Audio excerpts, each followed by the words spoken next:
In part 1 of The Miracle of Israel, The Saved Remnant, we saw the shock of the American and Allied forces discovering the horrors of the Nazi death camps, the problems and challenges facing the survivors after liberation, and their search for family and loved ones who may have survived. We saw the stark reality of anti-Semitism after the war, the displaced persons camps, and the indifference of the world to the survivors' plight. We saw their crisis of faith and the remarkable personal stories of faith after the Holocaust. We saw the untold story of Sephardic Jewry during the war.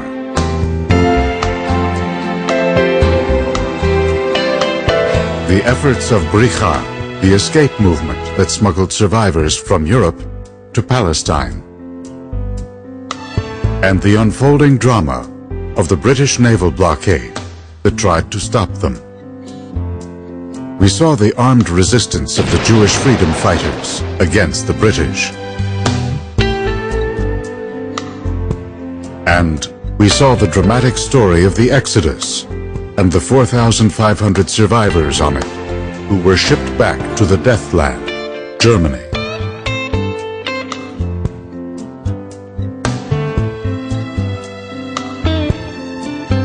Now, to Faith and Faith's The Miracle of Israel, the struggle for the state and how it came into existence.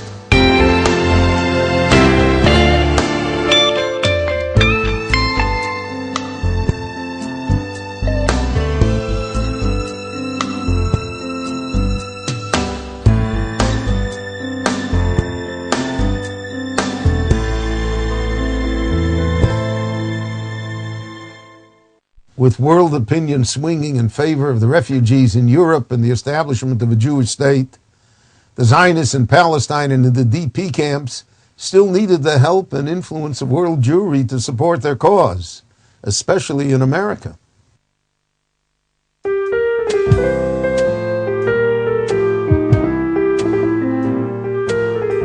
In America, although not everyone is caught up equally in the excitement of the move towards establishment of the State of Israel, the membership figures in the Zionist Organization of America doubled, tripled in the period from, let's say, 1945 to 1948. People are very involved in supporting the State of Israel.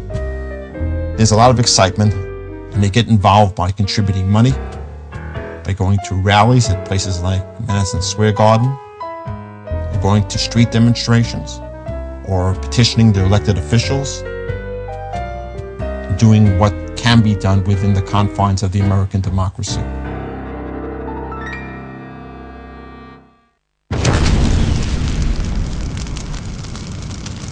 In Palestine, bombings, ambushes, killings and retaliatory murders were daily events. The British faced increasing pressure from both Jewish and Arab insurgents, as well as the growing problem of the Jewish refugees, and President Truman openly seeking a humanitarian solution. In frustration, and with the inability to solve the problems, Foreign Minister Ernest Bevin decided to extricate Britain from Palestine and refer its fate to the United Nations. Though David Ben-Gurion and the leaders of the Jewish Agency had condemned and disassociated themselves from the violent methodology of the Irgun and the Lehi, the military blows struck against the British forces in Palestine undoubtedly contributed to the British decision. They could not cope with the question of illegal immigration, and the struggle in the country became worse from day to day, and the British appeared more and more like oppressors. Now, public opinion in the world would not accept it. At a certain point, the British felt they don't know what to do, and they decided to quit. They felt that they were the punching bag of both the Jews and the Arabs, because both sides would not agree to anything that was acceptable to the other. The British government had won a Pyrrhic victory in World War II.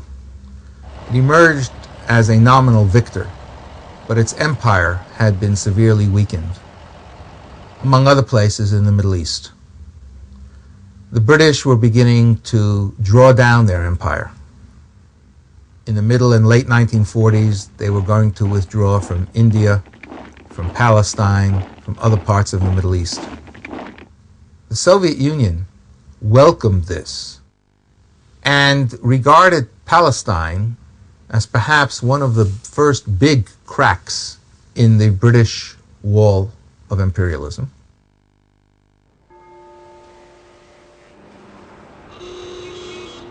Britain, having exhausted its resources and energy fighting the war, now stepped back, and America stepped forward to lead the Western Allies.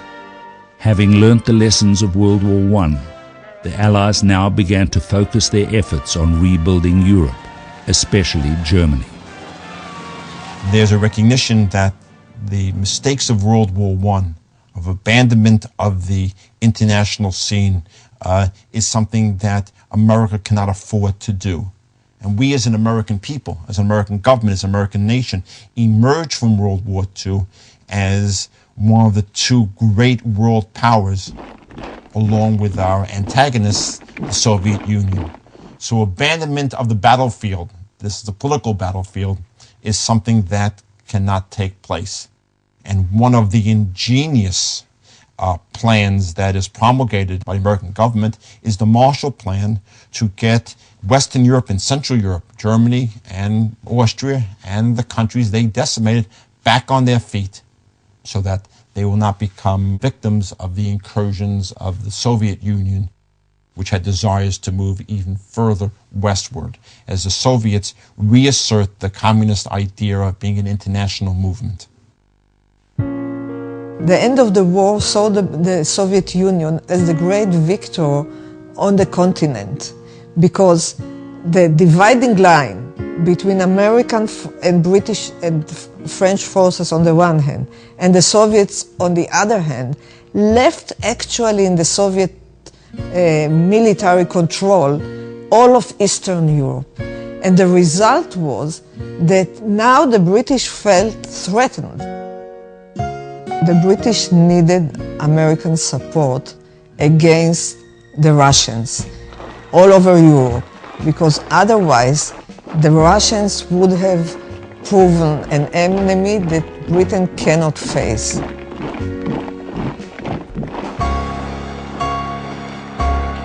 It was not by chance that Churchill declared at that time that an Iron Curtain descended all over Europe.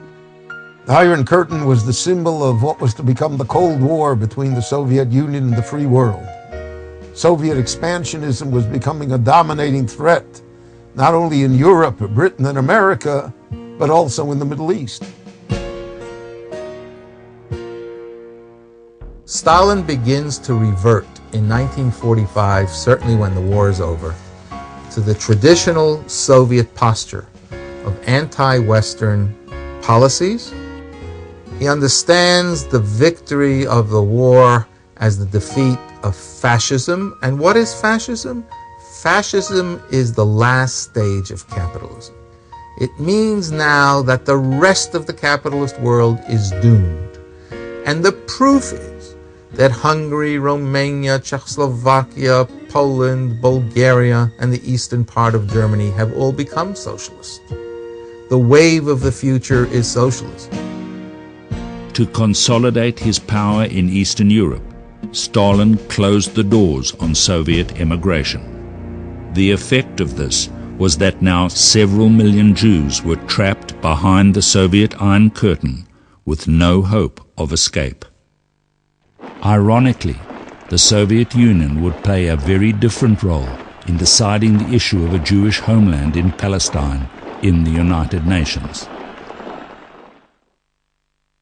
In April 1947, having been given the Palestine problem to solve, the United Nations formed UNSCOP, the 11-member United Nations Special Committee on Palestine, to investigate the situation. It was now up to this committee to determine the possibility of a Jewish state in Palestine.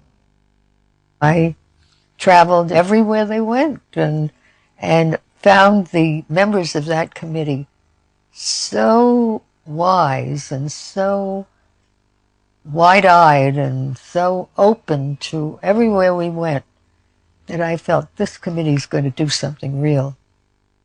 It was remarkable because its members consisted of small states, not of America, not of Russia, certainly not the British, etc. UNSCOP did exactly what the Anglo-American Commission did. It sent its delegates first to the DP camps. It heard testimony in Washington and in London, then went off to Eretz Israel. They were boycotted by the Arabs as they were earlier, and so they basically got to see the Zionist side. But they also saw the viability of the Jewish enterprise in Eretz Israel. Not only agriculture, industry, culture, that they could defend themselves. So UNSCOP, on the 1st of September 1947, announced its recommendation, majority and minority. Majority would clearly be a separate Jewish and a separate Arab state in Palestine. The minority to favor clearly the Arab side. That day to me is again the hand of God in history.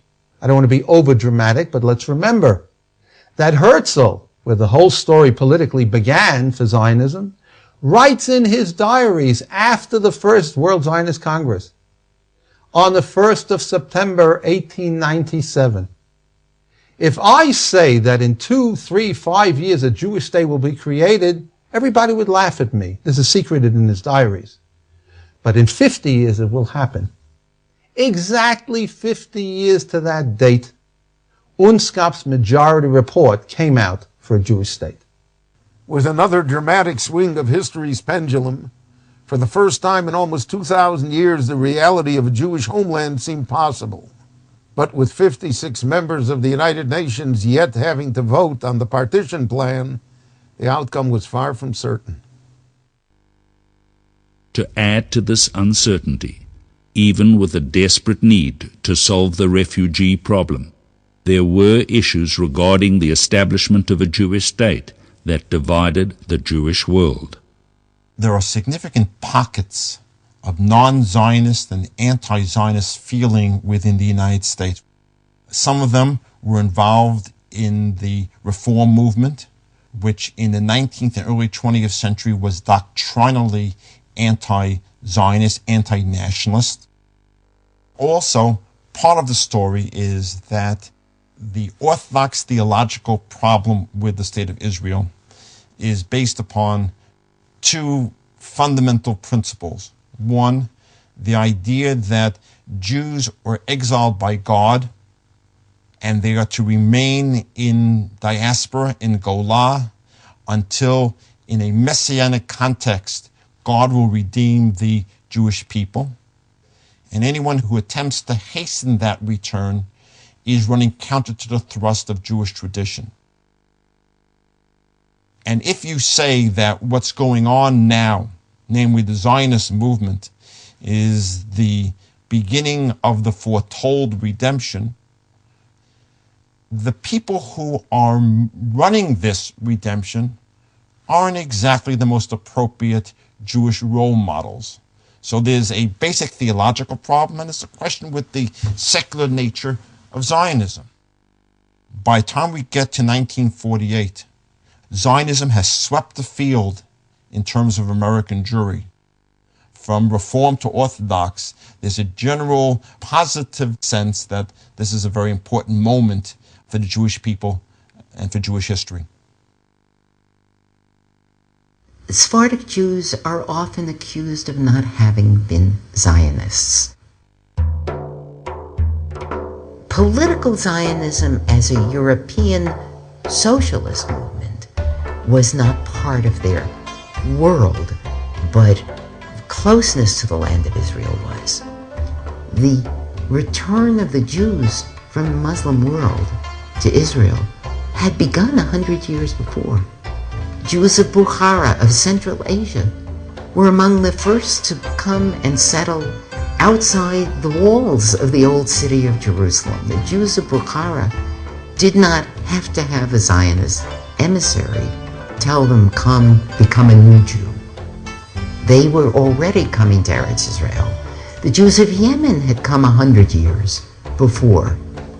The excitement of return, the sense of redemption that filled the hearts of the Sephardic Jews throughout the Mediterranean world occurred. It wasn't a political solution of rational problems. It was a fulfillment of a Jewish dream. The race for Palestine was on, and the diplomatic maneuvering by both the Arabs and the Jews to lobby the member nations of the UN for their vote became a country-by-country struggle by the Zionists to ensure support for their dream of creating a Jewish state and returning to the homeland of the Jewish people. So there are various factors involved. A lot of it is luck. Some of it is humanitarian support. But every string was pulled by the Jews. It was a nip-and-tuck thing. There was no certainty of a two-thirds majority. The UN's partition plan for Palestine gave the Jews a disjointed, sometimes disconnected, gerrymandered country. It also separated Jerusalem from the rest of the Jewish state and placed it under UN international supervision. The response by both Jews and Arabs to this United Nations plan would eerily foreshadow all future Arab-Israeli peace negotiations held much later in the century, when the Arabs again would fail to agree to peace treaties that clearly favored them. Although the UN's proposition was far from ideal for the Jews, the Zionists quickly agreed to the UN plan of two states, one Jewish, one Arab. However, the Arabs not only rejected the plan in its entirety, they warned that they would push the Jews into the sea. On November 29, 1947, the resolution to partition Palestine and establish a Jewish state was put to the vote. Afghanistan? No. Argentina? Abstention? Saudi Arabia? No. Soviet Union? Yes. United Kingdom? Abstain. The United States? Yes. The resolution of the Dutch Committee for Palestine was adopted by 33 votes, 13 against, 10 abstentions.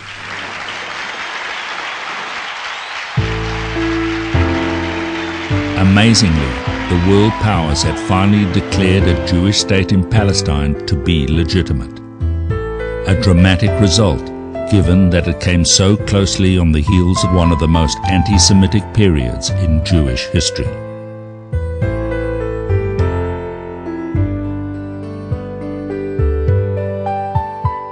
And the Arabs stood up and said, over our dead bodies, and walked out. I was at the UN when they did that. The Arab states, of course, voted against the establishment of these two states, with the philosophy that either we get all or nothing at all. This maximalist stance proved to be their undoing for the next 50 or more years. One of the great surprises in the UN vote for partition was the Soviet Union's decision to support the founding of the Jewish state. It's miraculous to a Jewish believer. It's perfectly understandable. Someone higher up is pulling the strings. But to the historian, it's the only time when the Soviets and the Americans are agreeing at the UN at the height of the Cold War on a major issue. Why did the Soviet Union support the creation of a Jewish state in Palestine?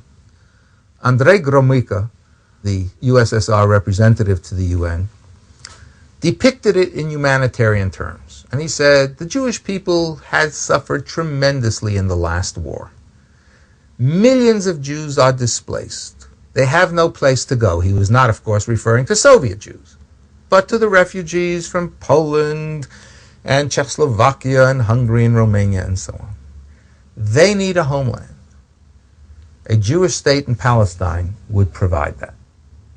That was the official reason. The unofficial reason for supporting the Jewish state was that it would get the British out and begin a process whereby the British would be forced to withdraw from Jordan, from Egypt, from the Sudan, from Iraq, and so on. Moreover, of all these countries, the Jewish Yishuv, what was to become the state of Israel, had the greatest potential for becoming a socialist state. What the Soviets seem to have neglected was that the dominant socialist party in Palestine, in the Jewish Yishuv, was not a Marxist party. And when the Soviets began the anti-Semitic internal domestic campaign in 1948, most of the Yishuv, not all of it, but most of the Yishuv turned anti-Soviet. The repercussions of the UN vote for partition would have a direct effect on the nearly 1 million Sephardic Jews living in Arab countries.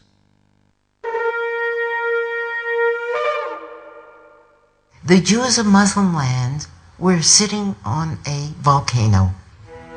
The events of Palestine, that is, the riots, the attacks on the Jews, the discussions within the United Nations of what would be the fate of Palestine, all of these incidents begin to have local reverberations in Muslim lands. Almost 1 million Jews were caught in various stages of destruction.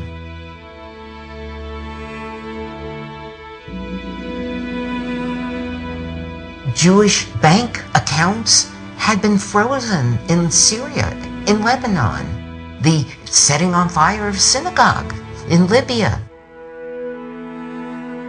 pogroms in Cairo. All of these have been part of the upheaval of the Arab nationalist spark that were going on in the Near Eastern countries. If the state of Israel would succeed in emerging, they would be endangered. If the state of Israel did not succeed in emerging, they would also be endangered. So that they were waiting with bated breath, with much trepidation, with a sense that their fate hung in the balance once again.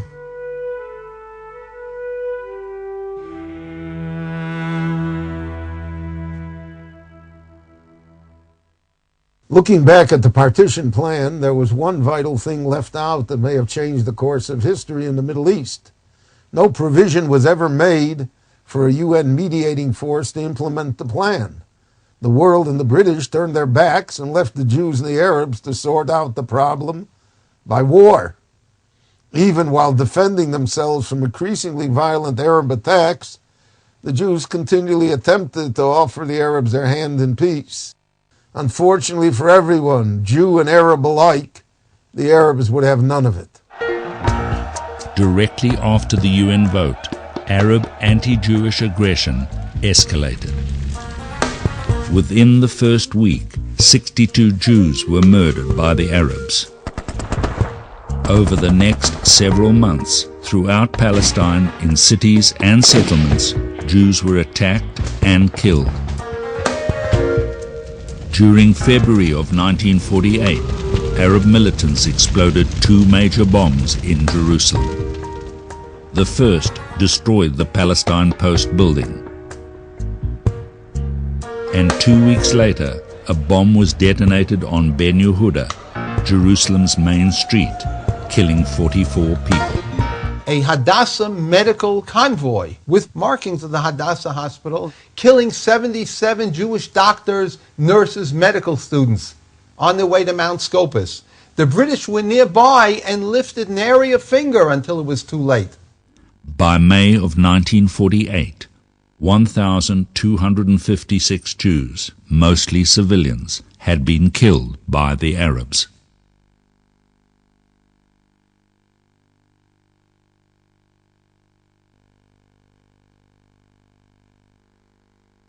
The British not only continued to prevent Jewish immigration, but increasingly clamped down on the Jews in Palestine from importing desperately needed arms and ammunition to defend themselves.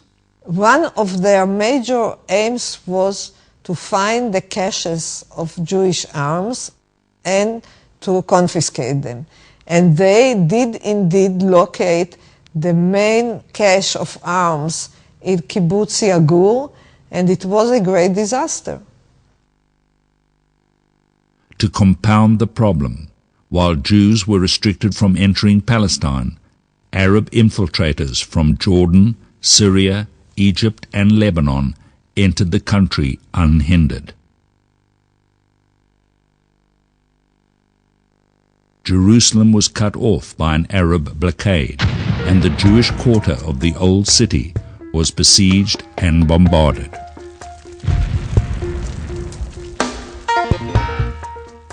The Arabs attacked the Jews in their most vulnerable positions, namely the roads. Almost all the roads were under Arab control because the roads were dispersed with Arab villages, and they would attack Jewish convoys going from point to point.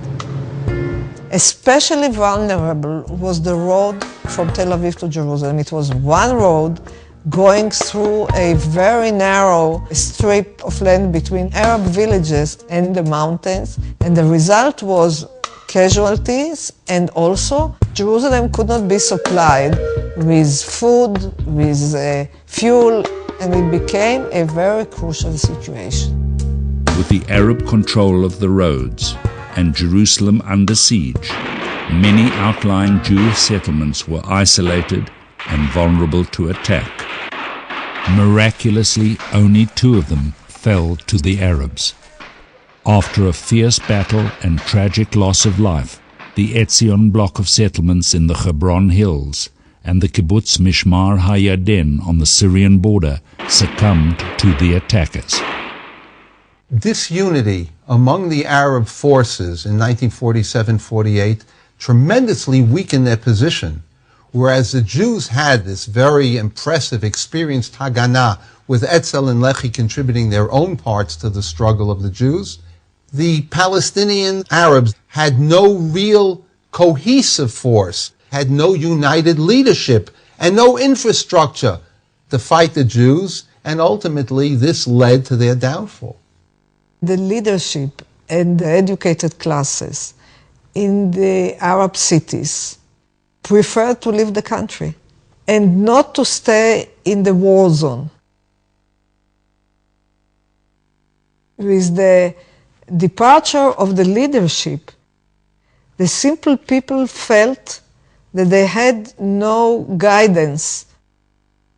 Anarchy became the rule of the day in the Arab areas. So much of the Arab struggles were not so much against the Jews at first, but different Arab chieftains and people come from the outside who could not get along one with another. A power struggle erupted amongst the Arab leadership. The Grand Mufti of Jerusalem, Haj Amin al-Husseini, who had spent a major part of the war in Nazi Germany, allied with Hitler, organizing the Nazi Muslim Legion, wanted to secure his domination of Arab Palestine.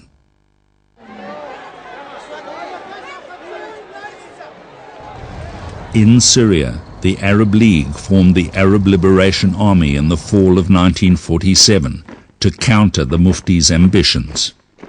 On another front, King Abdullah of Transjordan had his own ambitions to merge Palestine with his kingdom. Fawzi al-Qaugji, who had previously led the rioting against the Jews in 1936 and had also returned from living in exile in Nazi Germany, with a force of 7,000 men and the aid of the Lebanese and Syrian armies, sought to drive the Jews out of the Galilee and all of northern Palestine. Hundreds of volunteer Syrians, Iraqis, and fascist Bosnians who had served in the Nazi Muslim Legion and exiled Palestinians infiltrated Palestine and formed the nucleus of Jihad al-Muqaddas, holy fighters. Several thousand local Palestinians joined them. Also, the Muslim Brotherhood, mostly fanatic Islamic fighters from Egypt, fought in the hills of Hebron and the Negev.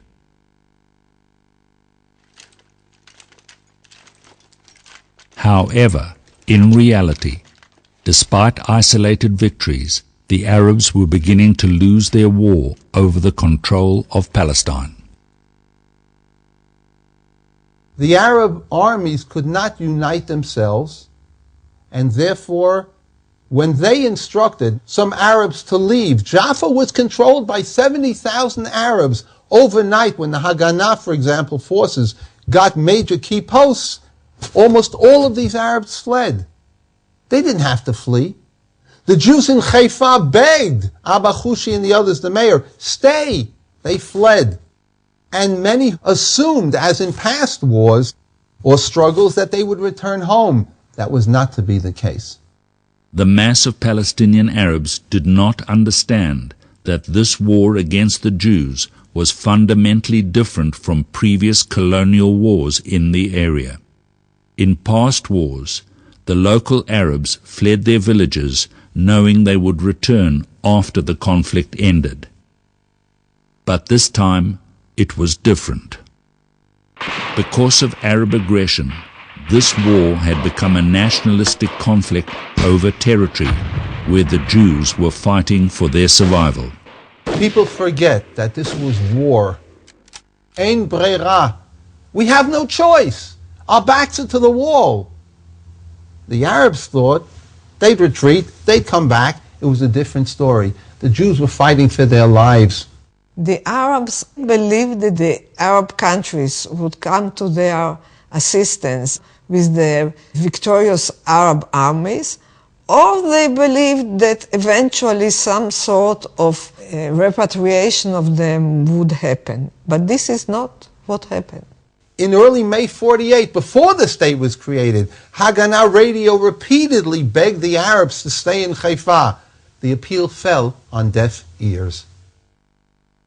In direct response to the Zionists' appeal, the Arab League and the Grand Mufti forbade Arabs to remain in territories where they would have to submit to Jewish rule. The flight of Arabs from Palestine has been a deeply contentious issue for more than 60 years after the fact. We are talking about a period when the idea of repatriation was not accepted neither by European states nor by India. There was the experience of the partition of India with great movements of people on both sides. In Europe, at the end of the Second World War, Germans were expelled from Eastern Prussia, where they were settled for hundreds of years. They were expelled from Poland. They were expelled from Czechoslovakia. About 12 million Germans had to be on the move. Now, the Jews believed that the Arabs are the attackers because they did not accept any compromise and they did not accept the partition proposal accepted by the UN. So there was a feeling that here we have a partition along the lines of ethnic division between the groups. So in the same way that Germans were not allowed back to the countries where they were expelled from, or the Pakistanis back to India, the Jews believed that this is a similar case, and that the Palestinian refugees would settle in the Arab countries bordering on Israel. This is not what happened. For the ordinary local Arab living in Palestine, the situation was personally tragic. But let us not be naive here. The Palestinian Arab leadership and the leadership in the surrounding Arab countries knew exactly what was happening. This was an escalating war for the complete control of Palestine.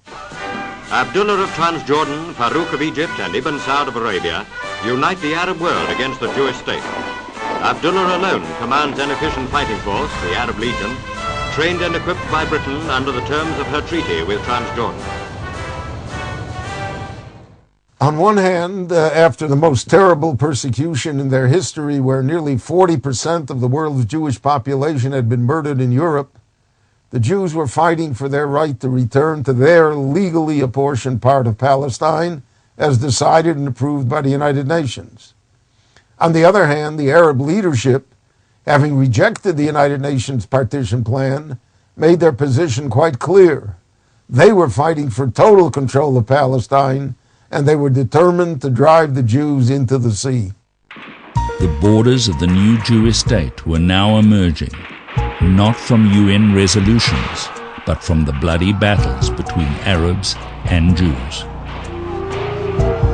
On April the 18th, 1948, the British evacuated Sfat and Tiberias in northern Palestine. Immediately, the Jews and the Arabs rushed to take possession of the former British strongholds. In a battle reminiscent of the Maccabee victory over the Greeks, the Palmach, the strike force of the Haganah, with only 1,400 soldiers under the command of Yigal Allon, defeated 10,000 Arab fighters to take control of Sfat in the Galilee. Here, too, many thousands of Arab residents fled to surrounding Arab countries. Britain indicated it would leave the country by August 1948, but as the fighting began to turn against the local Palestinian Arab forces, it moved the departure to May the 15th, convinced that neighboring Arab armies would invade and overwhelm the Jews. In the United States, old tensions emerged anew. President Truman began to support the creation of a Jewish state, but was bitterly opposed by Secretary of State George Marshall and Secretary of Defense James Forrestal. Initially, President Truman refused the entreaties of an aged and ailing Chaim Weizmann to meet with him. But at this point in time, divine providence revealed itself. Years earlier, President Truman had been in partnership in a haberdashery store in Kansas City, Missouri, with a man named Eddie Jacobson, who had remained his lifelong friend. Zionist leaders approached Jacobson to prevail upon Truman to talk with Weizmann. The Zionists contact Jacobson and basically persuade him, you're the only man who can get to Truman now. This is the 12th hour. You've got to persuade him to receive Weizmann, and Weizmann will do the rest.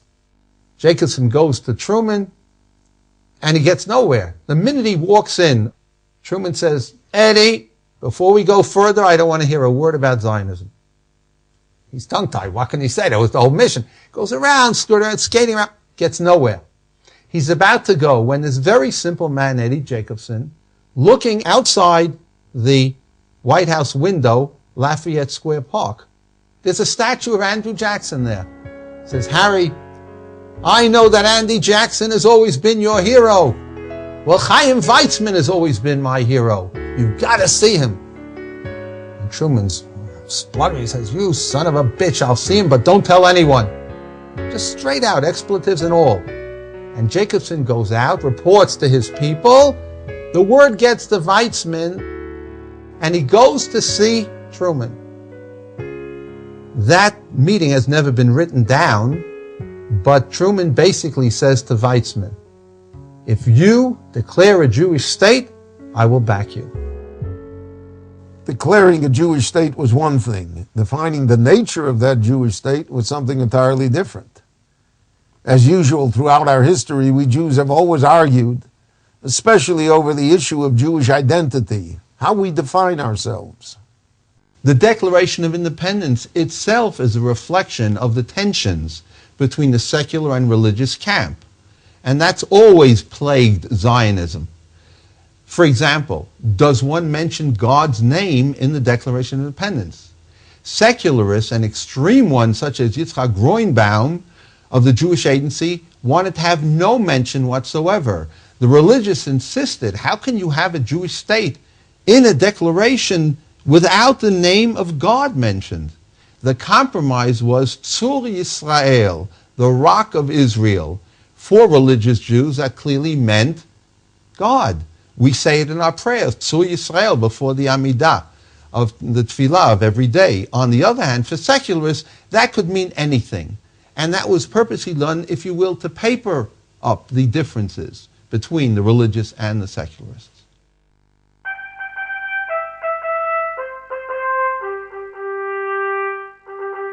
On the afternoon of May 14th, the British finally left Palestine after 30 years of mandatory rule.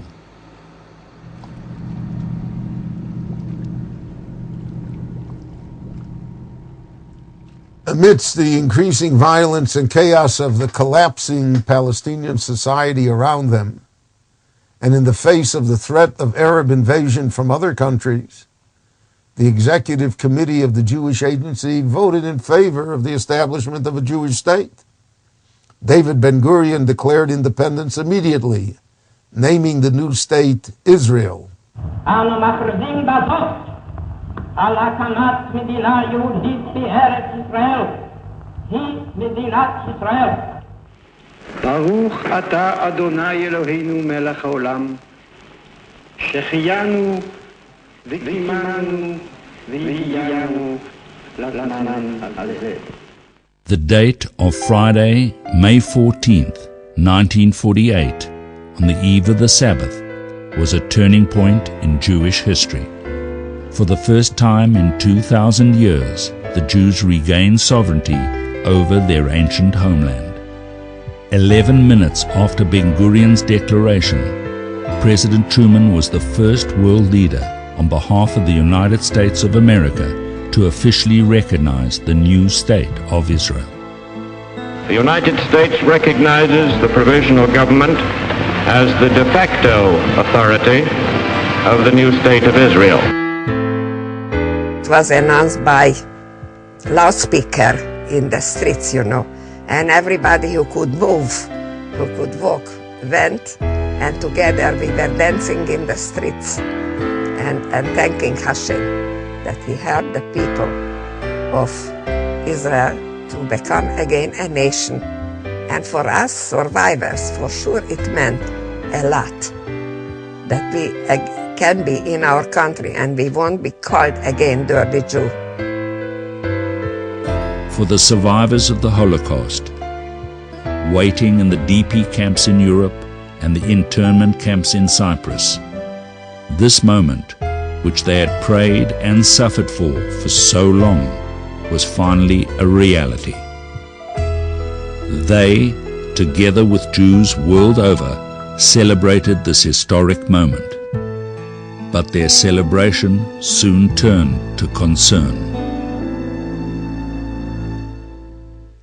On the one hand, the declaration of Israel's independence could be viewed as an act of possible national suicide.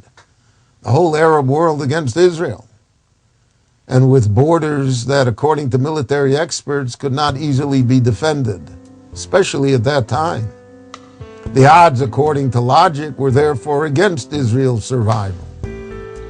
With no other country in the world willing to fight for us, or even with us, and after all, how many were there of us?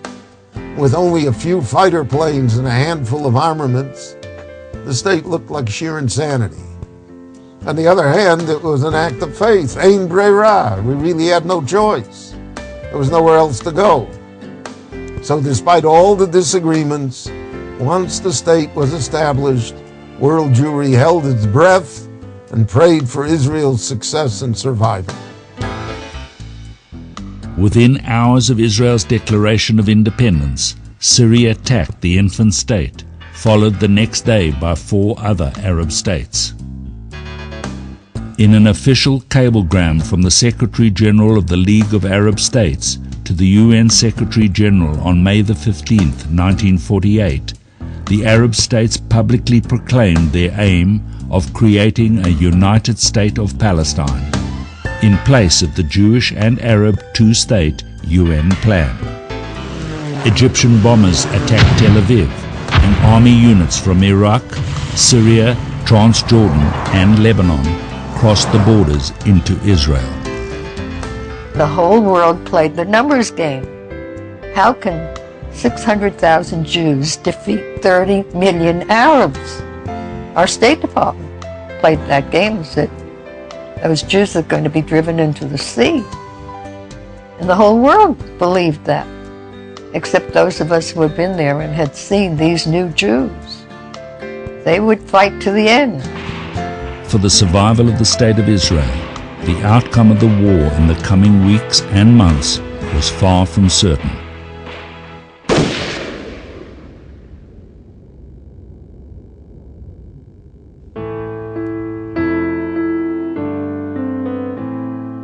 For the believing Jew, the remarkable resurgence of Jewish life after the Holocaust and having the land of Israel back in our hands after 2,000 years of exile were miracles, direct signs of the divine hand in Jewish history.